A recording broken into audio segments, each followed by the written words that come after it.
Bebekler için verilecek en iyi öksürük şurubu sudur. Suyu ne kadar çok içirirseniz salgıları, akciğer dışındaki salgılar o kadar çok sulanır ve bebeğin atması kolaylaşır. Öksürük şuruplarının içerisinde bulunan çeşitli maddeler bebekler için zararlı olacaktır. O nedenle bebeğe sadece öksürük şurubu vermek yerine hastalığı anlayıp onun tedavisini vermek daha sağlıklı bir yaklaşım olur. Mümkün olduğu kadar sıvı vererek takviye ederseniz nefes borusunun içerisinde yapışkan hale gelmiş salgılar ortadan kalkacaktır. Her zaman en iyi öksürük şurubu bebekler için mümkün olduğu kadar çok su içmektir.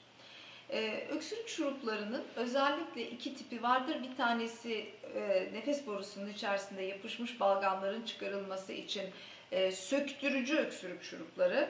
Ama onları söktürüp atıncaya kadar 7 balgam yapılacağı için bir kısır döngü halinde bebek giderek daha fazla öksürebilir. Onun için söktürücü öksürük şuruplarını küçük bebeklere asla vermeyiniz. İkinci grup öksürük şurubu ise öksürüğün sesini kesen öksürük şuruplarıdır. Yani nefes borusundaki öksürük refleksini uyaran mekanizmayı sakinleştirip susturan bir ilaç grubudur.